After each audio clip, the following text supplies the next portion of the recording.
an action research study on the impact of technology integration in adult education classrooms.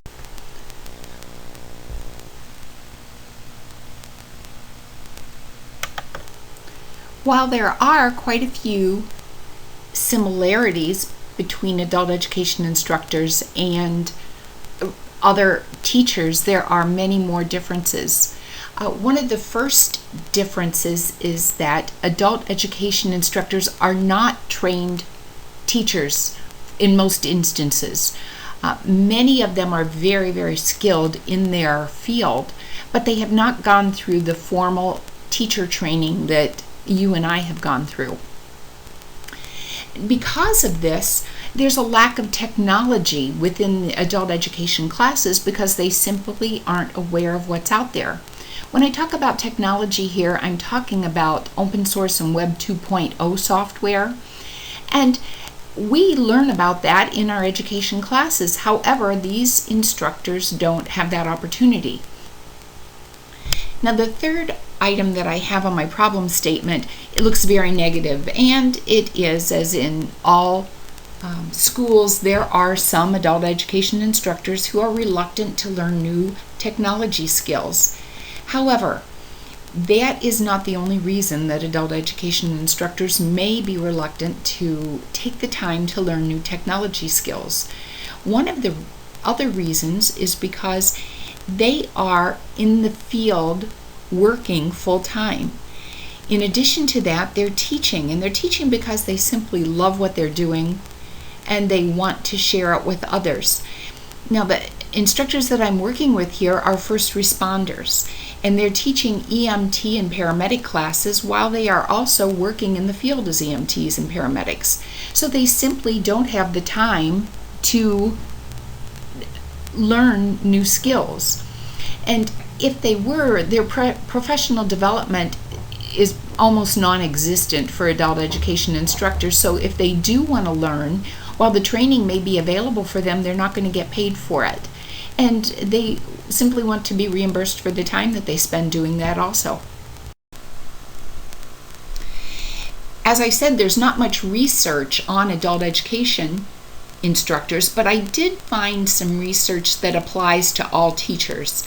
Ertmeyer and Otto Bright Leftwich support my theory of technology to saying, to put it simply, effective teaching requires effective technology use. The second resource that I cited there lists some obstacles to integrating technology into the classroom, and I think we see these in all classrooms from K and pre-K clear through college, and again, it also incorporates adult education instructors. The resistance to change, and also the lack of technology infrastructure. And there are a number of different reasons that are listed here.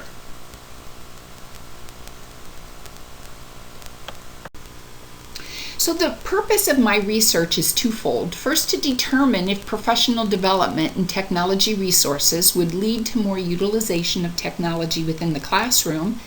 And secondly, to determine if utilizing technology within adult education programs does impact student achievement.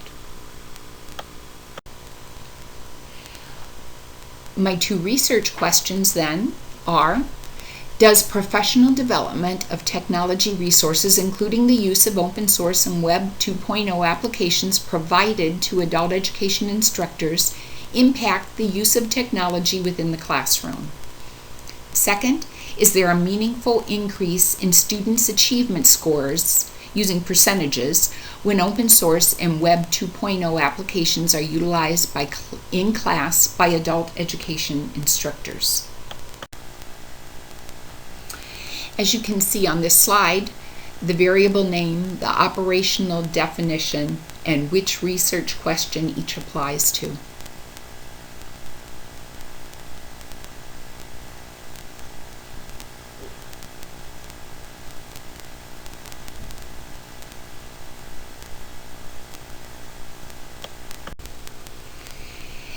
The importance of this study relates to a number of different people. First of all, obviously to the instructors, because it's affecting what they are teaching and how they are teaching it. Secondly, to the students in just the same way, because it's affecting how they learn. To the school, it's important because we're finding more and more that the open source and Web 2.0 resources may be more economical at times than purchasing software. And finally, this study is very important to me because if these instructors are going to implement this technology into the classroom at some time down the road, I will be the one that's responsible for providing the professional development for them.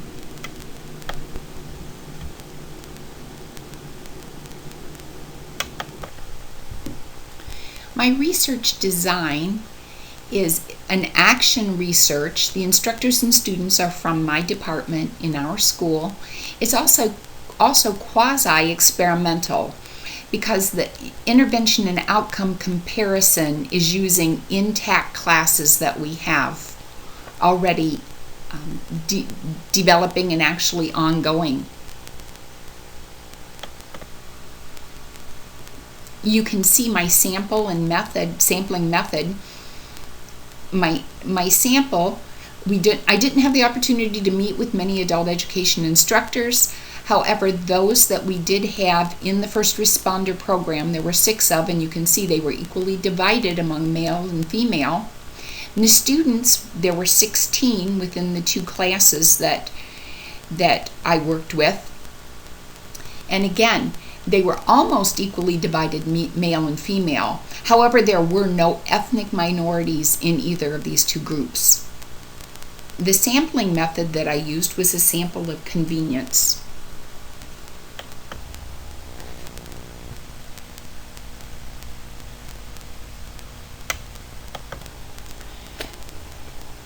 Continuing with the method, the instrumentation and procedures that I used from the instructors, I used a survey of 10 multiple choice questions that was administered during an instructor class that they had where I was teaching them how to use PowerPoint. And in that, I asked them questions such as, have you ever used Wordle? Have you ever used Zamzar, SurveyMonkey, Dropbox, and a number of different software resources like that? I also asked them how familiar they were with open source and Web 2.0 software, I use it all the time. I know it but seldom use it. I have heard of it but never use it, and I've never heard of it before. And the final question I asked them was, would you be interested in learning about the above applications if professional development opportunities were available to you? And the options to answer were yes, but only if I was paid for the time I attended classes, maybe, and no. I only had one person that answered yes. Everyone else said yes, but they wanted to be paid for it, and that wasn't an option right now. So I actually worked with that one instructor one-on-one and taught him some things, and what we focused on was Poll Everywhere, Diigo, and Google Docs. Now the students, one of the other instructors allowed me access to the tests, quizzes, and project scores, as well as the instructor that I gave this training to. Then we assessed the scores for both at the end. And I should tell you that this training is a state curriculum, so the tests, quizzes, and the projects that were being done are part of the state curriculum and were consistent for both classes. And as you can see, the 4 items that I received the most response from instructors that they were familiar with were the following: OpenOffice, and then SurveyMonkey, and an equal number between Dropbox and Google Docs. And you can see also from those results there that 83% 0.33% of the instructors were willing to use the applications if they were paid professional development, while only one instructor was willing to participate in classes without being paid.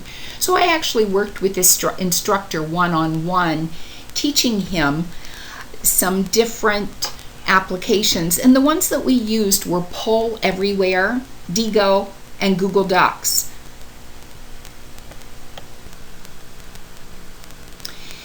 As you can see then, comparing the two instructors, the one that did use these resources in class and the one that didn't, there were increases in percents per class results in their tests, quizzes, and group projects.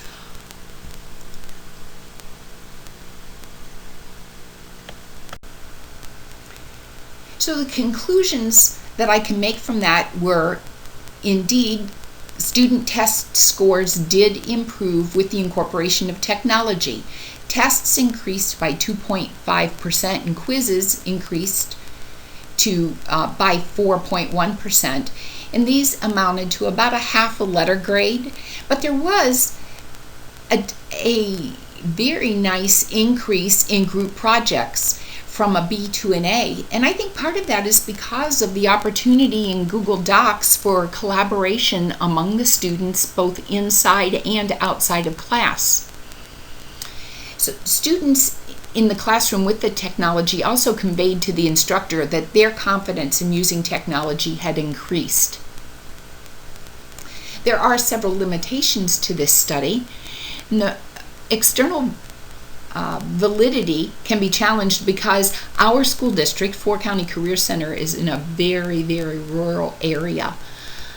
We have no major towns within our district, and the number of participants in the study was very small, both in the teachers and in the classes.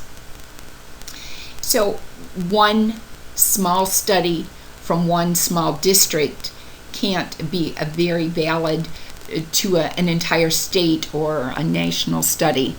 The internal validity also may be challenged due to two different teachers with possibly two different teaching styles. Recommendations I would make are that teachers should collaborate on which technologies are most beneficial to the students and share those strategies for incorporating those technologies into all classrooms. Hopefully the one instructor that took this and was willing to work with it will share this with the other instructors and help them and encourage them to want to utilize it. The instructors explore other open source and Web 2.0 resources available and continually add to their list of technologies to enhance their classrooms most. Question to be investigated is there a relationship between test, quiz, and project scores in classes where technology is utilized when the class is in a rural district as opposed to an urban or inner city district? Since my study was only done in a very rural area, would the results be different if it was in an urban or an inner city district? As I reflect on this class, I have to say that I'm certainly glad that it's over. And while I do appreciate the need for valid research, it's not a process that I enjoy. I would much rather be in front of the class teaching and draw on the research of others than to be the one that's actually having to do the research.